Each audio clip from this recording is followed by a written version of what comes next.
বিজয় আমাদের অবশ্যই আসবে, দুদিন আগে হোক আর পরে হোক, হতাশার কোনো কারণ নাই। নবী আকরাম সাল্লাল্লাহু আলাইহি ওয়াসাল্লামের এই ভবিষ্যৎবাণী বাস্তবায়নের সময় আর খুব বেশি বাকি নাই। চারিদিক থেকে তার আলামত এবং তার নিদর্শন আমাদের সামনে ফুটে উঠতেছে। একটা ছোট্ট নিদর্শনের কথা আমি আপনাদেরকে বলি, ছোট একটা ইতিহাসের দৃষ্টান্ত আমি আপনাদের সামনে দেই। বিগত শতাব্দী, বর্তমানে চলতেছে 2021 সাল, 2000 শতাব্দী চলছে, এর আগে ছিল 19 শতক। 19 শতকের শেষ দিকে 80-র দশকে সোভিয়েত ইউনিয়ন, পৃথিবীর অন্যতম সুপার পাওয়ার, এই পাওয়ারটা যখন ধ্বংস হয়ে গেল, পরাশক্তির আসন থেকে সোভিয়েত ইউনিয়নের পতন ঘটল। শুধুমাত্র পৃথিবীতে একটা মাত্র পরাশক্তি থাকলো, আমেরিকা। তখন আমেরিকার কাছে একটা প্রশ্ন ছিল, একটা তাদের জন্য একটা অ্যানালাইসিস ছিল, তাদের একটা গবেষণা ছিল। কি গবেষণা? পৃথিবী শুধুমাত্র এক শক্তির অধীনে বেশি দিন থাকে না, দুটো প্রতিযোগী, দুটো শক্তি থাকে। দীর্ঘদিন আমেরিকা এবং রাশিয়া পরস্পর প্রতিদ্বন্দ্বী দুটি শক্তি ছিল। যখন সোভিয়েত ইউনিয়নের পতন ঘটল, আমেরিকার আর কোনো প্রতিদ্বন্দ্বী নাই।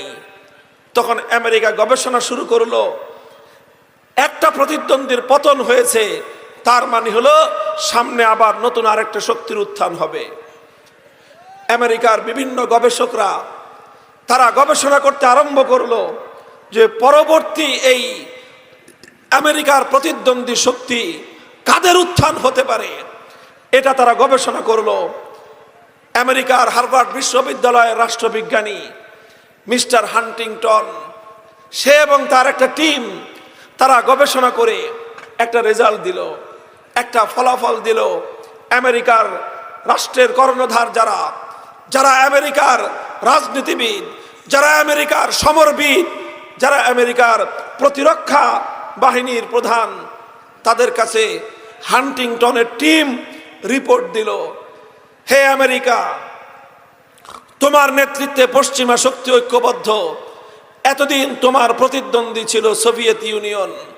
সোভিয়েত ইউনিয়নের পতনের পর সামনে আরেকটা শক্তির উত্থান হবে, সেই শক্তির সাথে তোমার চূড়ান্ত লড়াই হবে।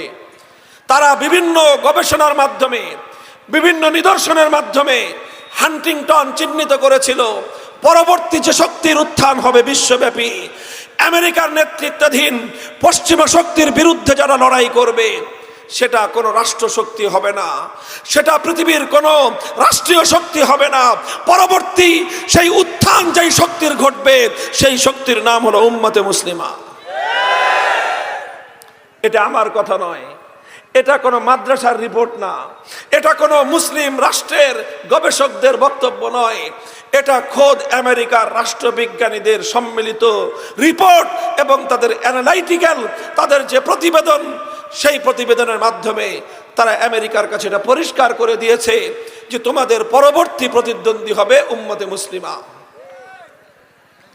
এই রিপোর্ট যখন তাদের সামনে আসলো, আমেরিকার নেতৃত্বে পশ্চিমা বিশ্ব তারা চিন্তা করলো কি হতে পারে আমাদের কর্মকৌশল, এখন কি করা উচিত। সবাই যা করে তাই তারা করা শুরু করলো। যাকে মনে করা হচ্ছে যে ও আস্তে আস্তে আমার প্রতিদ্বন্দ্বী হয়ে উঠতে পারে, তখন দুনিয়ার সকল অত্যাচারী, সকল জালিমের একটাই নীতি, একটাই পলিসি, যে আগামী দিনে আমার প্রতিদ্বন্দ্বী হতে পারে, ও বড় হয়ে ওঠার আগে ওকে খতম করে দাও।